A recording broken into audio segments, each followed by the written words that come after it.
जय नमोस्तु। तत्तं च नन्दयानन्दिमो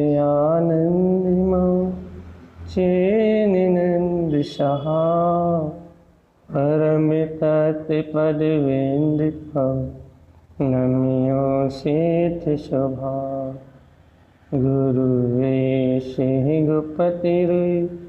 गोपतिज्ञानसहकार तारण तरण समर्थ मुनि गुरु संसार निवार। धम्म ज्योतौ जिनवरि अर्थ तीर्थ जो भय विनाश भव जो मन मम ज्ञान परिलो। दीपो गुरु को धर्म को साक्षी को बारंबार नमस्कार। श्री कमलवती श्री ग्रंथराज जी।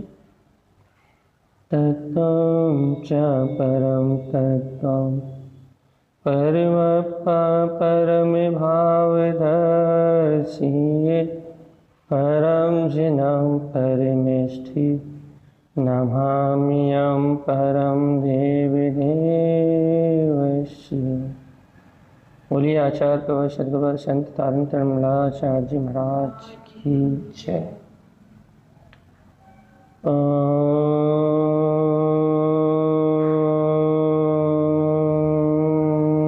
नमः सिद्धं परमाराध्य मजपाणी सद्गुरुवार तारण स्वामी सर्वज्ञ जनन परमात्मा की ये ज्ञान रस अमृत धारा, इसका हम सभी गुरु के आशीर्वाद से अमृत स्नान कर रहे हैं। सम्यक चारित्र का विषय कमल भाव की सिद्धि, श्री कमलवती श्री ग्रंथराज, जहाँ अपना वांचन चल रहा है गाथा नंबर 5। गुरुदेव तारण स्वामी सीधी बात कहना पसंद करते हैं और जो सीधे संत होते हैं वो सबको अच्छे लगते हैं। तारण स्वामी क्यों पसंद है, उसका कारण है सबसे बड़ा। क्या कारण है भैया? तो बिल्कुल सीधे सटीक स्पष्टवादी संत हैं। कैसे सीधे हैं, कैसे सटीक हैं, कैसे स्पष्टवादी हैं, भाई हमें तो समझ में नहीं आती। आपने उन्हें समझने का अभ्यास नहीं किया, इसलिए आपको समझ में नहीं आती। तारण स्वामी एकदम सीधे संत हैं, एकदम स्पष्टवादी संत है भैया। वो किसी भी बात को घुमा फिरा के नहीं बोलना चाहते कि इसने से ऐसा, इसने से ऐसा, ऐसा करो तो ऐसा, ऐसा करो तो ऐसा। इसलिए उनकी ये बात सीधे जाके अंतर हृदय में लगती है। वो स्पष्टवादी संत हैं। वो एक ही बात जानते हैं कि भैया जो है वो सत्य है, जो है वो ध्रुव है, जो है वो प्रमाण है, इसके अलावा फिर और कुछ कहीं कुछ है ही नहीं। इसलिए ये संत बड़े मीठे लगते हैं। सही बात तो यही, आचार्यों की कथनी सीधी ही होती है, स्पष्ट होती है। उसमें द्वंद्व का विषय नहीं होता कि भैया व्यवहार से ऐसा होगा, निश्चय से ऐसा होगा, या फिर इस भूमिका में ऐसा करें, उस भूमिका में ऐसा करें। वहाँ भूमिका की अपेक्षा कथन तो होता है, 3 पात्रों की अपेक्षा बोलते तो हैं, लेकिन वो जो सत्य बोलते हैं वो हर भूमिका में एक सा होता है। क्यों? क्योंकि गुरु ज्ञान के अलावा कुछ देते ही नहीं है ना। वो ज्ञान ही बोलते हैं, वो आनंद ही कहते हैं, वो सुख ही कहते हैं। इसलिए भैया उनकी वाणी से अमृत ही झलकता है। तो यहाँ देखो, अपन आज अगली गाथा में प्रवेश करेंगे। अगली गाथा में प्रवेश करने के पहले अपन कल की गाथा का 5 मिनट रिविजन करना चाहेंगे भैया। नंद आनंद रूपा, क्या कह रहे हैं तारण स्वामी? कितना देखो, कुछ नहीं घुमाते, वो सीधा सीधा कह देते हैं कि भैया जैसे गुरु अपने शिष्य से कह देते हैं सीधा सीधा कि ए भैया तुम्हारा रूप तो नंद आनंद में है। बस कुछ अर्थ निकालने की जरूरत नहीं है। यदि आप तारण स्वामी पर श्रद्धा रखते हो तो हम जैसों की जरूरत ही नहीं है भैया। जो स्पष्ट नंद आनंद रूप, क्या भैया कि कितना सरलता से कह देते हैं कि तुम्हारा रूप क्या है भैया? नंद आनंद में ही आत्मा का रूप। इतनी स्पष्टवादिता। और क्या कह रहे हैं भैया? नंद आनंद रूपम। इतना ही नहीं कह रहा है, क्या कह रहा है? ऐसे आनंद में रूप में जब तुम अपने आप को जानोगे तो चैन आनंद, तो तुम्हें अपनी चेतना आनंद रूप जानने में आएगी।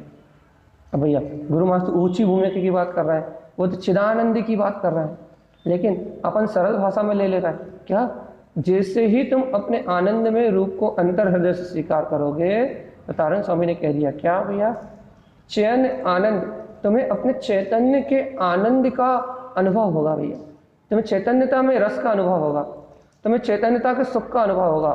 और आचार्य तारण स्वामी का कहना है जब तुम्हें चैतन्य के आनंद का अनुभव होगा तो पर्याय गल्यम च, तो संसार में जितनी अज्ञान पर्याय है जिनके कारण दुख प्रकट होता है, विनंद, जितनी अज्ञान पर्याय है जिनके कारण दुख होता है, विनंद होता है, कलेश होता है, कहने लगे भैया वो सारा का सारा विनंद, वो सारा का सारा कलेश सब नष्ट हो जाएगा भैया।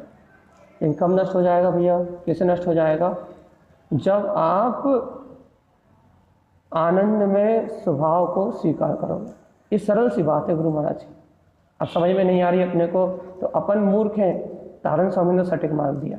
तो देखो आगे भी कितनी स्पष्टवादिता, ज्ञानेन ज्ञान अन्वयम, कितनी स्पष्टवादिता कि भगवान आत्मा। देखो मार्ग तारण स्वामी के कहने से नहीं चलेगा, या तारण स्वामी की बात सुनने से नहीं चलेगा, तो काहे से चलेगा भैया। तारण स्वामी रास्ता दिखा सकते हैं, वो तुम्हें रास्ते पे चलने के लिए तुम्हें उंगली पकड़ के थाम के कह सकते हैं चलो मेरे साथ आगे बढ़ो, ज्ञान का रास्ता दिखा सकते हैं, ज्ञान की पकड़ बता सकते हैं, लेकिन भैया चलने के लिए पुरुषार्थ तुम्ही को करना पड़ेगा। तो क्या कह रहे हैं, ज्ञानेन ज्ञान अन्वय, क्या कह रहे हैं भैया वो, कि ज्ञान से ज्ञान की अनुबोध ना करो, तुम ज्ञान में आत्मा हो, एक बार ज्ञान में स्वभाव का आश्रय प्रकट करो, तो क्या होगा गुरु महाराज, ज्ञान अन्वयम, ज्ञान स्वभाव की शक्ति से। ज्ञान स्वभाव क्या है, कल हमने सुबह भी बताया था आपको, कल शाम को भी बताया। ज्ञान क्या है ये भी कल सुबह भी अपन ने चर्चा करी थी, शाम को भी चर्चा करी थी। ज्ञान क्या है भैया, जो प्रकाशित हो रहा है वो ज्ञान, बस जो सारभूत है, अपने एहसास में है कि मैं गायक आत्मा हूँ, अपनी प्रतीति में है भगवान के वचन कहना, वही ज्ञान है बस। तो इस ज्ञान से तुम ज्ञान स्वभाव का आश्रय लो। उनकी सीधी बात इतनी सी है कि तुम पर पर्याय का आश्रय छोड़ दो, तुम विकल्पों को आश्रय छोड़ दो। अच्छा देखो देखो ये संकल्प विकल्प क्या है, देखो संकल्प विकल्प और विचार में अंतर बताओ, बताओ भैया कोई बताओ, म्यूट खोलो, संकल्प विकल्प और विचार में अंतर बताओ।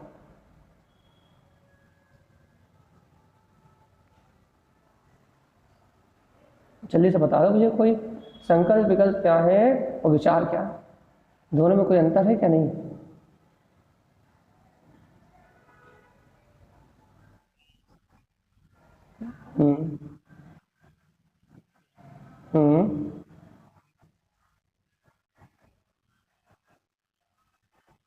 जी बहुत अच्छा हो गया भैया। और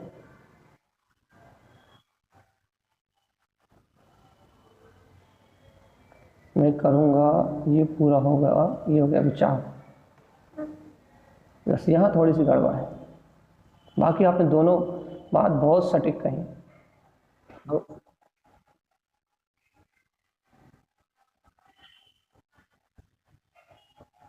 नहीं भाई बस यही इतनी सी, बस इतनी सी कमी, हम जिस अपेक्षा से कह रहे हैं बस उस अपेक्षा से आप कहे बिल्कुल सही रहे हो, आपकी परिभाषा एकदम सटीक है, कोई नहीं काट सकता, लेकिन जो हम कहना चाह रहे हैं ना वहाँ हमें काटनी पड़ेगी, जो हम बताना चाह रहे हैं वहाँ हमें काटनी पड़ेगी बस। ठीक है भाई, हम देखो संकल्प विकल्प क्या है और विचार क्या है, अच्छे समझो अपन। देखो संकल्प विकल्प क्या है भैया, जब जीव मैं करता हूँ, मैं भोगता हूँ, मिथ्या मान्यता से पर में प्रवृत्त होता है तो संकल्प विकल्प।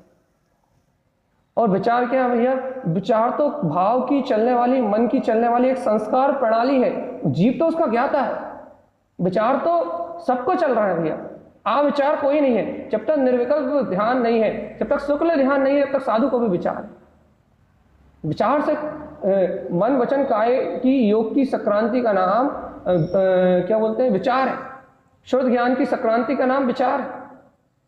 विचार कुछ बड़ी चीज थोड़ी ना है, शुद्ध ज्ञान का परिणमन ही विचार है भैया।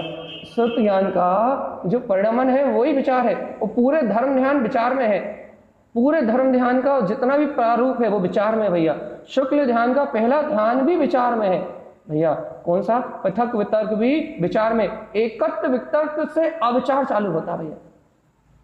भैया श्रुत ज्ञान की पूरी संक्रांति, मन वचन काय की पूरी योग की निस्पंदना, जो कुछ भी है वो सब विचार है भैया। हम विचारों से डर नहीं लगता, तो हमें डर कैसे लगता है? संकल्प विकल्प से। संकल्प विकल्प क्या है भैया? आपकी पर में कर्तव्य बुद्धि, पर की मान्यता, पर में करने का अहंकार, कर्तव्य की जो धारणा आपके अंदर में है, दिक्कत उस मिथ्या अभिप्राय, मिथ्या मान्यता से है, विचार से कोई समस्या नहीं। तो भैया आपकी मिथ्या मान्यता हट जाए तो आप शुद्ध विचारी अपने आप हो जाएंगे। आपका ज्ञान, मति ज्ञान सम्यक हो जाएगा, आपका श्रुत ज्ञान सम्यक हो जाएगा। हमें दिक्कत है मिथ्या मति और मिथ्या श्रुत से, मतलब पढ़ की पकड़ से दिक्कत है, हमें विचार से दिक्कत नहीं। अच्छा बताओ, ज्ञायक ज्ञान में आत्मा, ये ज्ञायक ज्ञान में आत्मा सब विचारों को जान रहा है, क्या समस्या है? कुछ नहीं, विचार चल रहा है भैया। क्या विचार चल रहा है भैया? घर गृहस्थी परिवार कर्मोदय रूप मेरी संस्कार प्रणाली है, तो कर्मोदय की भावधारा आके निकल रही है, विचारधारा आके निकल रही है। और यदि अंतर आत्मा का प्रसाद बलबला रहा है, शुभ उपयोग है, तो चिंतन की धारा निकल रही है। और यदि ज्ञान उपयोग है, स्वभाव की दृष्टि है, तो ज्ञान की धारा निकल रही है। धाराएं तो तीनों है भैया, हमें तीनों से कोई दिक्कत नहीं। ज्ञान की धारा मेरे से प्रकट होने वाली है, इसलिए मेरी अपनी है। और भैया चिंतन की धारा शुभ उपयोग से प्रकट हुई है, इसलिए पराई है। और भैया बाकी धाराएं तो पराई है ही। तो मुझे दिक्कत विचार से नहीं है, तो मुझे दिक्कत काय से? विचार, इसलिए तो कह रहे हैं विचार से दिक्कत नहीं है, दिक्कत काय से है? संकल्प विकल्प से। मैं ऐसा करूंगा, बस इससे दिक्कत है। विकल्प ऐसा क्यों नहीं हुआ, बस वो जो कर्तव्य का जो अहंकार बलबला रहा है, वो कर्तव्य का जो अहंकार बलबला रहा है, कर्तव्य में शरीर की क्रियाओं में जो अहंकार गड़बड़ा रहा है कि मैं ही करूंगा, मेरे बिना नहीं होगा, मैं ही करता हूं, मैं ही धरता हूं, जो अहम की मदिरा चढ़ी हुई है, वो है संकल्प विकल्प, बस वो है नशा भैया। इसलिए कुछ बात ऐसी आती है तो बोलने में आ जाता है, हम नहीं करते ऐसा नहीं होता, वो नहीं, वो तो बोलने में आना अलग बात है और अंतर में स्वीकारता होना अलग बात है। देखो भैया कहने में आ गया कि हम भैया हम आपसे बात करेंगे, तो कहने में आ गया कि हम प्रवचन करते हैं। हाँ। ऐसा थोड़ी ना कि हमने मान लिया उस बात, हमें प्रतीति में, जागृति में, बोध में झलकना चाहिए। ये जो कह दिया ये भी व्यवहार से कहा है, उसी समय शब्दों का उच्चारण होते ही बोध आ जाना चाहिए, ये गलत निकल गया मुझसे। अंतर में भासना आ जाना चाहिए कि अपने मुंह से जो निकला है ये अनाचार, ये वाणी अविचल नहीं है, ये वाणी अशुद्ध है। और ये वाणी अपने से निकली है, मतलब अपने अंतर में भी वीतरागता नहीं है, अपने अंदर राग का पोषण है, इसलिए अपने से ये वाणी निकली है। और यदि अपने अंदर वीतरागता होती तो अपन ऐसे शब्द नहीं कहते। वीतरागता की रुचि होनी चाहिए, उस तत्व को उपलब्ध करने की अंतर में जिज्ञासा होना चाहिए, उस परम अमृत ज्ञान धारा को पीने की अंतर में ललक होना चाहिए, भगवान के वचनों में डूबने के लिए तैयारी होना चाहिए भैया। भावना ऐसी होनी चाहिए कि मेरे मुख से एक शब्द भी निकले तो जिन आज्ञा के अनुसार निकले, और नहीं तो ये जिव्या ही चली जाए, ये भाषा वर्ण ही विला जाए। भैया मैं यदि कुछ कहूँ तो भगवान के वचन, इसके अलावा कुछ नहीं कहूँ। भावना इतनी शुद्ध होना चाहिए भगवान की वाणी को कहने की कि आपके रोम रोम से आप कुछ भी कहो तो आपको बोध आ जाए ये गलत कह रहा हूँ। इतनी रुचि होना चाहिए भगवान के वचनों की, तो मिलती है अनुभूति, तो मिलता है वीतरागता का मार्ग, तो मिलता है तुम्हें ज्ञान का वैभव। और नहीं तो भैया हम भी चिल्ला रहे हैं, आप भी सुन रहे हैं, चल रही गाड़ी। तो अपन कहाँ थे भैया? विषय चेंज नहीं करना चाहते, हम इस घाट को पूरा करना चाहते हैं। क्या कह रहे हैं भैया? ये कह रहे हैं कि ज्ञानेन ज्ञान अन्वय। आपको समझ में आ गया ना कि संकल्प विकल्प क्या है और विचार क्या है? हम आपको विचारों के लिए कुछ नहीं कहेंगे, और किसी भी आचार्य ने विचारों के लिए कुछ कहा ही नहीं, उन्होंने संकल्प विकल्प को कहा है। कप व्याप संकल्प विकल्प, सबने संकल्प विकल्प छोड़ने के लिए कहा है। क्यों भैया? क्योंकि संकल्प विकल्प छोड़ोगे तो विचार तो छूट ही जाएंगे। ये सिद्धांत है, जिसने संकल्प विकल्प छोड़ दिया उसके विचार तो छूट ही जाएंगे। संकल्प विकल्प विचार तो चलते रहेंगे, नहीं। हाँ बस आप विचारों को देखो, आप विचारों को ही संकल्प विकल्प मानते हो, यही तो अज्ञानता है। क्यों मानते हो भाई हम विचारों को ही संकल्प विकल्प क्यों मानते हैं? आप विचारों को ही संकल्प विकल्प इसलिए मानते हो क्योंकि आपका विचारों में एकत्वपना है, इसलिए आप उसे संकल्प विकल्प मानते हो। विचार आपको सत्य प्रतीत होते हैं, और जिन्हें विचार झूठ प्रतीत होते हैं वो विचारों को संकल्प विकल्प नहीं मानते। विचार शुद्ध ज्ञान का विषय। हमने क्या कहा? मन वचन काया योग की संक्रांति, इसका नाम विचार। शुद्ध ज्ञान की संक्रांति, इसका नाम विचार। आपको समझो तो जब तक आप आवृत्ति की भूमिका में है तो मन वचन काया की योगों की संक्रांति तो जहां की तहां रहेगी। आप विचार होने की बात शुक्ल ध्यान की है। विचार और परिणमित होगा, वो तो परिणमित होगा, वो फिर विकल्प नहीं रहेगा। देखो जो हो गया, हाँ परिणमन हो गया। तो अगर कोई कार्य जैसे कोई विचार आया, हाँ वो विचार है, वो कर्म उदय है। हमने आपको बताया ना, भाव कर्म उदय है। वो विचार जो पुद्गल के निमित्त से आ रहा है वो भाव कर्म उदय है। चाहे शुभ के निमित्त से आ रहा हो चाहे अशुभ के निमित्त से, वो भाव कर्म उदय। और उस भाव कर्म उदय से कोई समस्या नहीं है अपने को, वो तो योग्यता से घटित हो रहा है। हाँ, संतरा खाने का विचार वही विकल्प होगा कि विचार? संतरा खाना है, देखो इस समय संतरा खाने का परिणमन है, तो संतरा खाने का परिणमन है। संतरा आपके सामने रखा है, संतरा देखते से ही भाव आ गए कि मुझे संतरे को ग्रहण करना है। याद रखना, मुझे संतरे को ग्रहण करना, जैसे ये भाव आए तो जो मुझे है वो संकल्प विकल्प है। वो संतरा खाने का जो भाव आए वो कर्म उदय। मुझे नहीं ग्रहण करना भैया, ये संतरा खाने का जो भाव आया है, संतरा खाने का परिणमन भी होगा। संतरा को ग्रहण करने के लिए आहार संज्ञा के कारण से वो बेसी वासना भी उत्पन्न होगी। अच्छे सुनो भैया, किसी ने म्यूट खोला या तो हमसे कुछ पूछो, या प्लीज कृपया करके म्यूट कर लो। सुनो, अच्छे सुनो, क्या कह रहे हैं हम? संतरा देख के संतरे को जो ग्रहण करने का भाव आया वो आहार संज्ञा के कारण से आया। आहार संज्ञा से आपके अंदर वासना ने जन्म लिया। कौन सी वासना ने जन्म लिया भैया? इसे वासना नहीं कहेंगे, इच्छा कहेंगे। इच्छा भी, हाँ चलो इच्छा कह दो, दुख का कारण है इसलिए इच्छा कह लो। संतरा खाने की जो इच्छा ने जन्म लिया भाई, उससे क्या हुआ? ये संज्ञा ने आपको दुख का वेदन कराना चालू करा, और पुण्य उदय से आपको संतरा मिला और आपने उस संतरे को खा भी लिया। अब भैया संतरा कितना मीठा था, कितना रसीला था, अपन लेके आए थे, कौन ने लाके दिया था, अरे भैया मुझे कितना अच्छा लगा। जे जितना है ये है संकल्प विकल्प।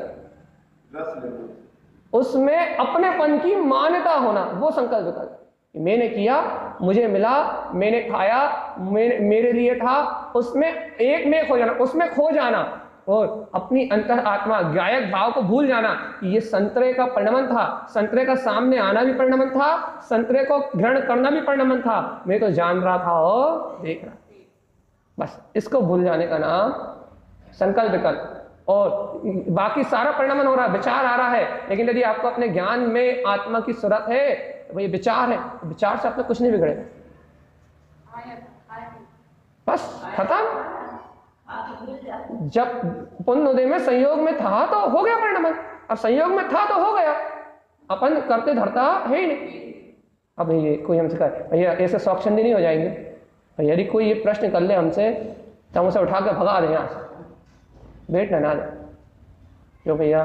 तू गायक स्वभाव को स्वीकार करने में स्वच्छंदी होता है, तू कर्ता भोक्ता में स्वच्छंदी नहीं होता। दिन भर पाप कैसे कसाय को भोग करने में स्वच्छंदी नहीं होता, इंद्रिय विषय वासना में स्वच्छंदी नहीं होता, तो ये गायक भगवान की आत्मा सुनने में स्वच्छंदीपन याद आता है क्या? और कहते स्वच्छंदीपन याद नहीं आता। भैया गायक की चर्चा करी और भैया ऐसे में स्वच्छंदी नहीं हो जाएंगे, ऐसे में हम ये भटक नहीं जाएंगे मार्ग से, भैया ऐसे में भैया उल्टा ज्ञान नहीं हो जाएगा। भैया हम तो ऐसा कहते रहे, खाते रहे, पीते रहे। भगवान तू आत्मा का रुचिया नहीं है, तेरे लिए देश नहीं है, तू यहाँ से उठ के भग जा, कभी मत आना दोबारा। भैया ये तो उनके लिए है जो अपने आत्मा के अमृत को पीना चाहते हैं, बस। ये तो उन भव्य आत्माओं के लिए है जो तारण तरण देव की वाणी को पीना चाहते हैं। ज्ञानेन ज्ञान अनमोय, जो ज्ञान से ज्ञान की अनुभूति करने के लिए तैयार है, जिन्हें रुचि है कि मैं गायक तत्व भगवान आत्मा हूँ, जिन्हें अंतर से ही लगता है कि तारण स्वामी के वचनों को सीधे सीधे ग्रहण कर लिया जाए, यहाँ कोई दोष नहीं है, यहाँ कोई अपराध नहीं है, यहाँ कोई मायाचारी नहीं है, यहाँ तारण स्वामी ने कोई छल नहीं किया, छल तो छोड़ो, उन्होंने कोई नए विवक्षा नहीं दी, उन्होंने सीधी सीधी बात कही, ज्ञानेन ज्ञानान्वयम्। हे जीवात्मा, जिस समय तुझे ज्ञान स्वभाव की अनुबोधना होगी उस समय भैया तुझे गायक तत्व की ज्ञान अनुभूति की प्राप्ति हो जाए। इतना स्पष्ट वादिकता का मार्ग भैया, इतना स्पष्ट वादिकता का मार्ग सुन के भी यदि आपके हृदय में बहुमान नहीं आ रहा तो कमजोरी आपकी है भैया। अच्छा एक बात बताओ, हमारी जो बात हमने समझानी चाहिए आपको समझ में आई या नहीं आई, पहले तो ये बताओ। आई बैठी चित्त कही अंदर, हाँ बोलो, जूम से बोलो, कौन बोल रहा है, कौन ने म्यूट खुला?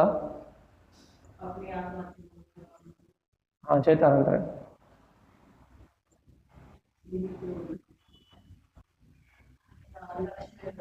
हाँ, विचार में कुछ मानना, संकल्प करना, विचार में कुछ करना,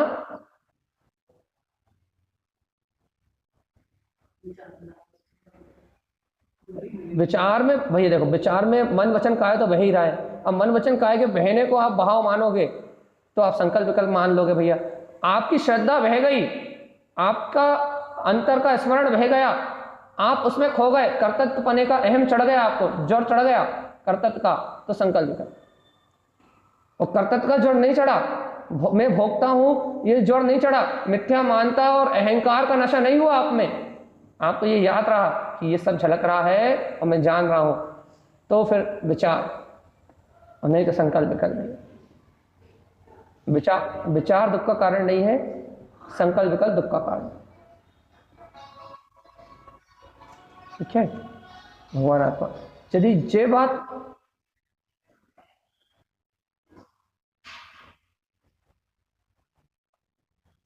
ये बिल्कुल सही, ना मैं करता हूं ना मैं भोगता हूं, अचल श्रद्धान अचल भगवान की वाणी, मैं ज्ञाता था, ज्ञाता हूं और ज्ञाता रहूंगा, बस इसका नाम धर्म। और ये धर्म कहाँ आएगा?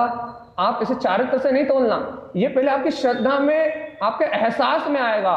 और भैया जब ये आपके एहसास में आएगा तो फिर आपके ज्ञान के आचरण में आएगा, जब ये आपके ज्ञान के आचरण में आएगा उसके बाद चारित्राचार में आएगा, फिर चारित्र में आएगा। चारित्र में सबसे आखिरी कड़ी है भैया, पहली कड़ी है आपकी स्वीकारता की, पहली कड़ी है आपके बोध की, पहली कड़ी है आपके स्मरण की, पहली कड़ी है आपके भान की कि आपको भाषित क्या होता है।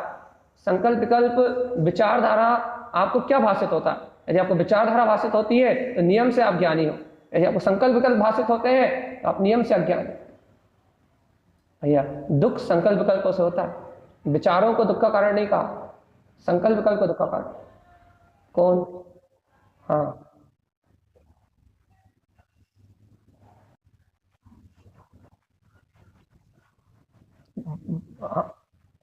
देखो भैया, एक संकल्प है आत्मोत्थान के लिए और एक संकल्प है कर्तव्य बुद्धि से आत्मा के पतन के लिए। आज मैं एक टाइम भोजन करूंगा, दिन भर गायक की शर्त रखूंगा, ये संकल्प है आत्म कल्याण के लिए। आज मैं एक टाइम खाऊंगा और दिन भर भैया कसाय करूंगा, टीवी देखूंगा, पिकनिक मनाऊंगा, घूमने जाऊंगा, या सिर्फ माला माला फेरूंगा, आत्मचिंतन नहीं करूंगा, ये संकल्प है भैया पतन के लिए। ऐसे ही ठीक है भैया। तो अपने को उत्थान के लिए ऊपर उठना है, कल्याण के लिए ऊपर उठना है, मुक्ति के लिए ऊपर उठना है, अपने बोध के लिए तो ऊपर उठना है। लेकिन भगवान आत्मा करने के लिए, कर्तापने के अहंकार के लिए, अज्ञान के लिए, माया के लिए, इसके लिए नहीं उठना। अपने अंदर में भैया देखो, गुरुवर की वाणी तो देखो कैसा अमृत बरसाते तारण स्वामी, ज्ञाने ज्ञान अनमोयम, कैसा अमृत बरसाते ये ज्ञान से ज्ञान स्वभाव की अनुमोदना कर ले जीवात्मा।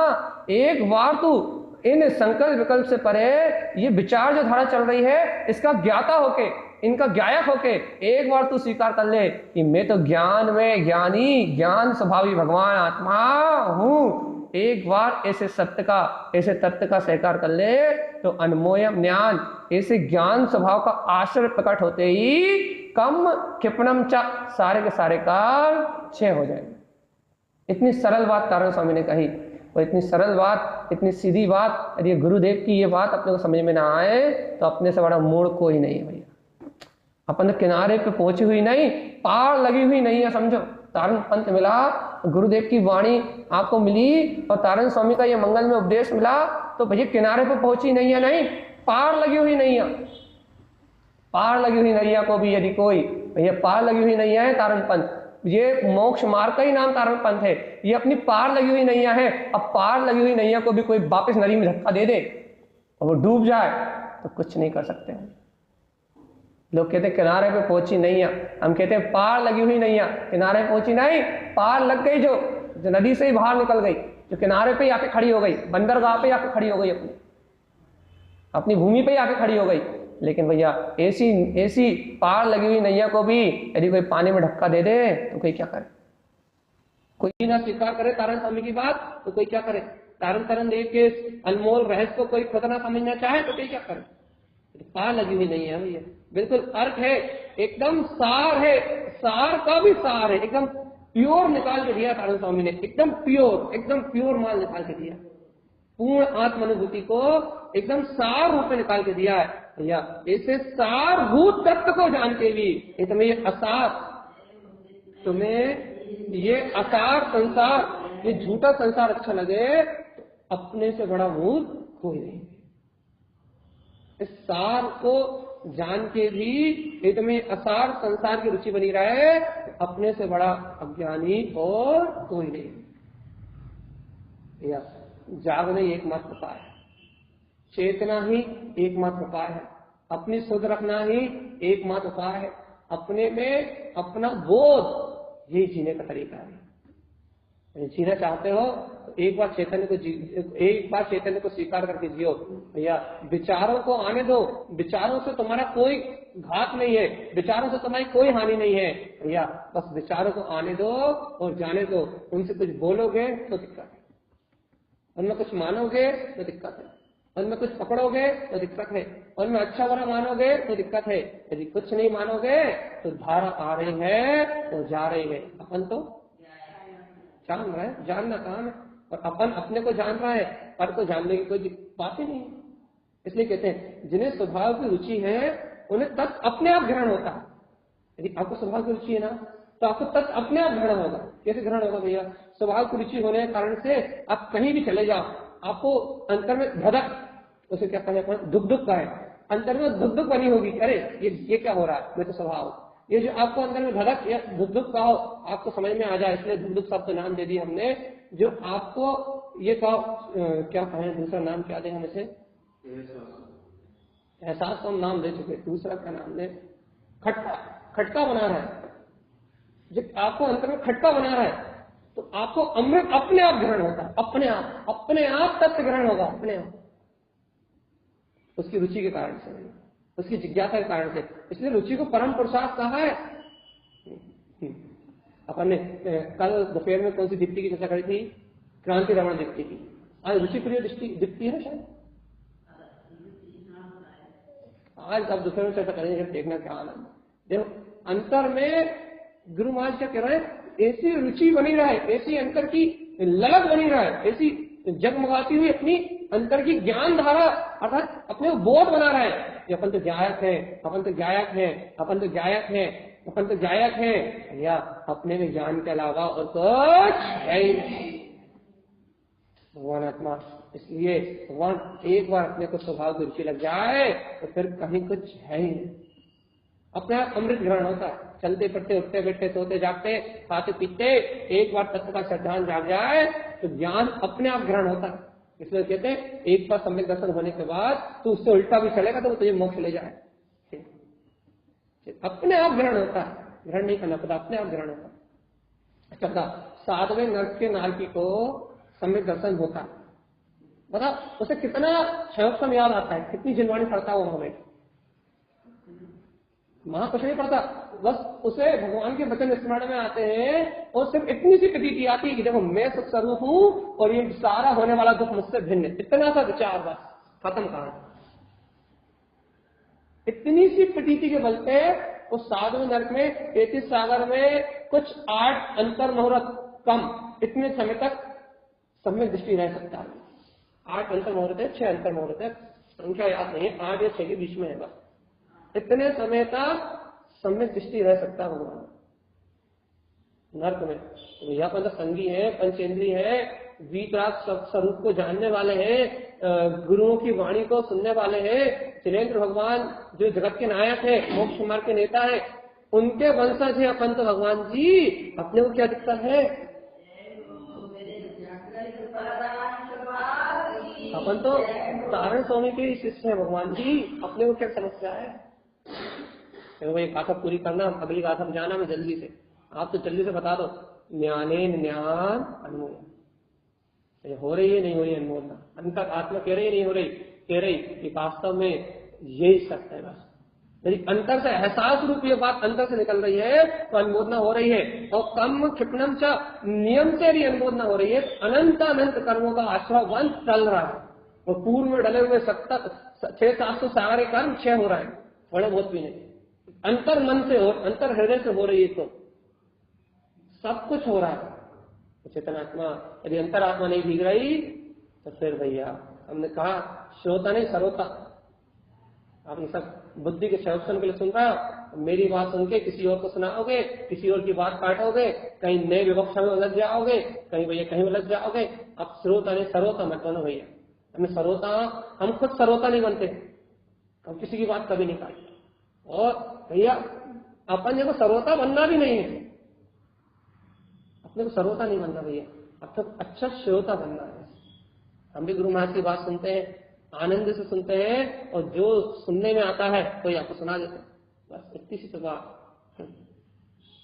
ज्ञानेन ज्ञान अनुभव, गुरुदेव कह रहे हैं भैया, अंतिम बार कह रहे हैं आपसे ये बात, ज्ञान से ज्ञान का आश्रय प्रकट करो।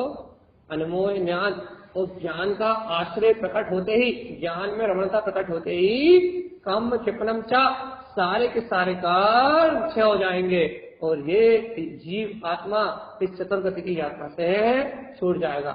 ऐसा आचार्य चिंतानंद स्वामी ने नंद आनंद चयानंद में स्वभाव आत्मा का ज्ञान में है, ऐसा 5वें नंबर की गाथा में कहा गया। इस ज्ञान स्वभाव का आश्रय लेते ही कर्मों का क्षय होता, ऐसा अभिप्राय इस गाथा का है भैया।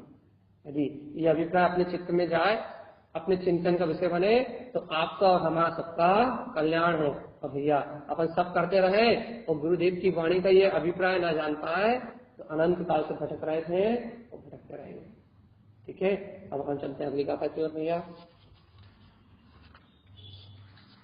गाथा नंबर है 6।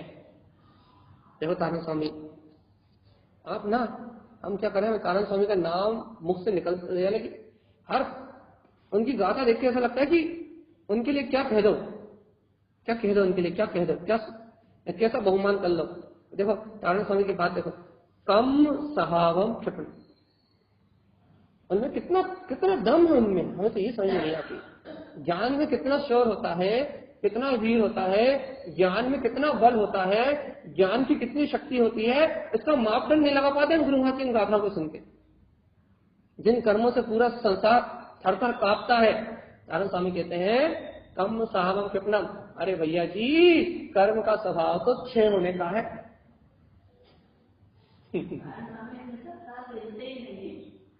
तारण स्वामी में समझ में नहीं आता कौन सा ऐसा परम वीर है, कौन सी ऐसी अनंत शक्ति पीढ़ी उन्होंने, जिन्हें भगवान कैसे कौन सा रहस्य को जान लिया उन्होंने कि उनके अंतर से न जाने कुछ डर भय जैसी कोई चीज दिखती नहीं है। वो कर्म को क्या कहते हैं, तुम्हारी हैसियत कितनी है, तुम्हारी औकात कितनी, तुम हो कितने इनके, कहते हैं कम साहबों कितना। पहले भैया जी सुनो, कर्मों का स्वभाव तो खिपने का है। अब बताओ, कोई डर ही नहीं है, कोई भय ही नहीं है, कोई चिंता ही नहीं है कर्मों की। कर्मों की चिंता नहीं क्यों नहीं है, क्योंकि मालूम है कर्म पुद्गल स्कंद से बने, और पुद्गल स्कंद में स्निग्ध और रुक्ष नाम की शक्ति है। इसलिए स्निग्ध और रुक्ष की शक्ति से उद्गल जुड़ता है और स्वयं अपनी ही योग्यता से स्वयं बिछुड़ जाता है। उन्हें पता है कि जो सत्ता में कर्म जुड़े हैं, कार्मण शरीर रूप जुड़े हैं, लो कर्म रूप जुड़े हैं, ओदाई शरीर रूप जुड़े हैं, इन्हें स्निग्ध और रुक्ष की शक्ति जुड़े हैं। इसलिए जुड़े हैं कि जीव ने विकार रूप विभाव दृष्टि करी थी, इसलिए जुड़े हैं। अब उन्हें पता है कि अब जीव की दृष्टि कहाँ हो गई भैया? उत्पत्ति छिपी दृष्टि स्वभाव, जीव की दृष्टि अपने छाया स्वभाव की प्रकट हो गई है। उन्हें पता है कि अब ये कर्म टिकने वाले नहीं है, ये जैसे जुड़े थे वैसे स्वयं ही बिछुड़ जाएंगे, और जब ये स्वयं बिछुड़ जाएंगे तो आत्मा निर्भर हल्का होकर पूर्ण गमन करता हुआ अपने शाश्वत सुख को प्राप्त कर ले। इतना विश्वास बरतता है उनके अंतर में, इतनी श्रद्धा बरतती है उनके अंदर, इसलिए तारण स्वामी है वो। भैया अपने अपन कर्मों से डरते रहते हैं, अपन कर्मों से घबराते रहते हैं, इसलिए अपना संसार में परिवर्तन हो रहा है। तो तारण स्वामी क्यों भैया? क्योंकि वो किसी से डरते नहीं है, वो अपने ज्ञान स्वभाव में डर रहते हैं, वो अपने आत्म स्वभाव में डर रहते हैं भैया। इसलिए तारण स्वामी है भैया। अपन गुरु मास की बात में लड़ नहीं रह पाते, इसलिए अपन ढुल मिल नीति वाले, कभी इधर लड़कता है कर्म धारा में लड़कता है, कभी भैया ज्ञान धारा में लड़कता है, और कभी भैया कर्म धारा में लड़कता है।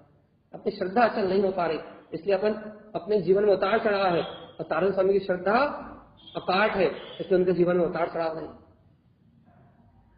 तो कितना सटीक सिद्धांत कि कम साहब कितना, तारण स्वामी ने साफ कह दिया कि कर्मों का स्वभाव क्षय होने का। तारण स्वामी कर्मों का स्वभाव क्षय होने का क्या कहना चाहते हो आप? कहने लगे तो लोक में जितने भी जीव हैं, जितने भी जीव कर्म धाराओं के सहित है, निगोदीय जीव के भी प्रति समय कर्मों का क्षय हो रहा है, कर्म का स्वभाव क्षय होने का। कहने लगे गुरु महाराज लेकिन निगोदीय जीव निगोद से बाहर तो निकल रहा है, ये संसारी जीव मुक्त तो नहीं हो रहा है। कहले कर्म तो क्षय हो रहे हैं, लेकिन जीव मुक्त क्यों नहीं हो रहा है? कहले मुक्त इसलिए नहीं हो रहा है क्योंकि उत्पत्ति छिपी दृष्टि स्वभावम, क्योंकि वह छाये भाव की दृष्टि अपने छिपक स्वभाव की दृष्टि को उत्पन्न नहीं कर रहा, इसलिए मुक्त नहीं हो रहा जीव। इसलिए देखो जीव इसलिए मुक्त नहीं हो रहा है, इसलिए नहीं हो रहा है कि उनको उनके छाये भाव की दृष्टि प्रकट नहीं हो रही। कर्मों को क्षय करने वाली जो वीतराग शुद्ध दृष्टि है वो प्रकट नहीं हो रही, इसलिए जीव मुक्त नहीं हो रहा है। लेकिन भैया ऐसा थोड़ी ना कि जीव के कर्म क्षय नहीं हो रहा है, एक समय भी ऐसा नहीं है। अपन ये बात तो बड़े अच्छे से कहते हैं, तो एक समय भी ऐसा नहीं है जब कर्मों का बंध ना हो रहा हो। ये बात तो कहो कि एक समय भी ऐसा नहीं जब कर्म नहीं छिप रहे हो, ये भी तो कहो कभी कहा है?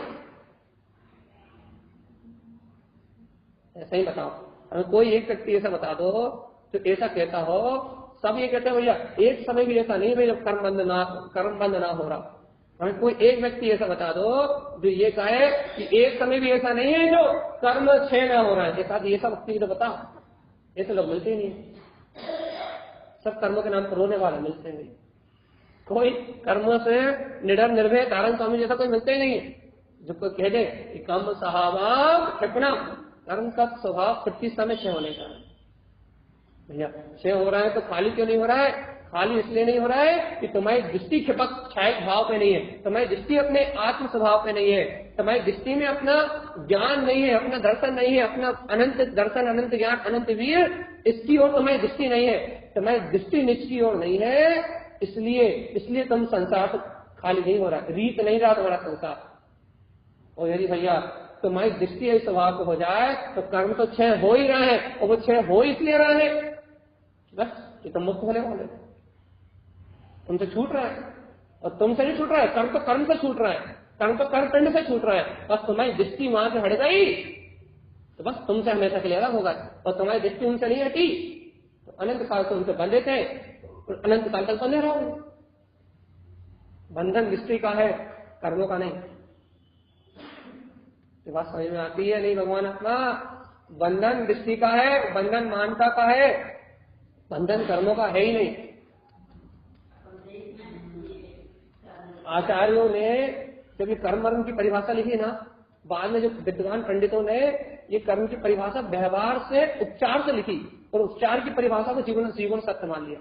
जो आत्मा को बांधे उसे कर्म कहते हैं, इस परिभाषा को जीवन सत्य मान लिया, जबकि उपचार की भाषा सत्य क्या है भैया?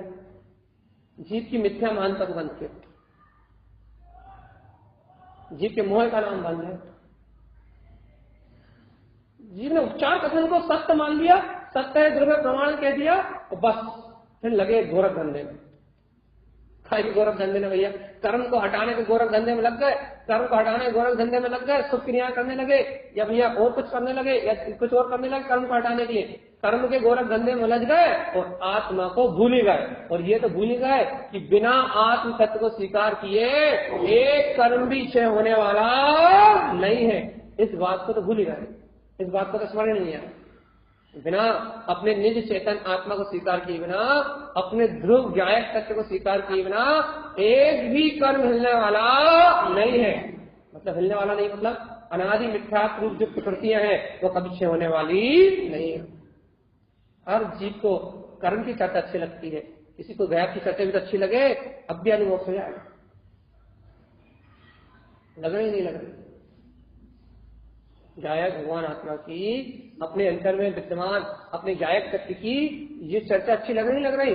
हाँ भैया, गुरु महाराज कितने अच्छे कह रहे हैं, भैया एक काम करो, उत्पत्ति, स्थिति, दृष्टि, स्वभाव, कर्मों का क्षय होना दृष्टि पे, दर्शन उपयोग पे निर्भर करता है।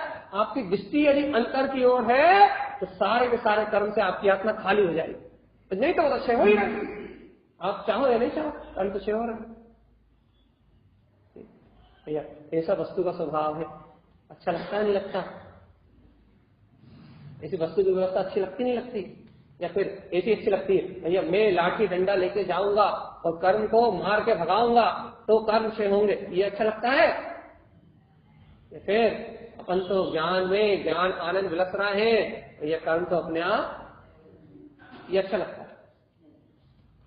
है?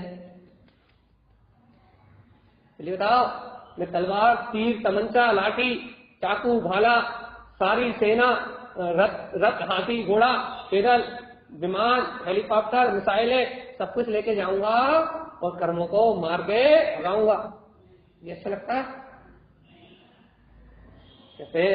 मैं तो जायक तक खत्म राम, ध्रुव तक भगवान आत्मा हूँ, कर्म अपने आप मरे महाराज क्या मारोगे? अपने आप ना स्वीकार करे तारण स्वामी की बात तो कोई क्या करे? तारण देव के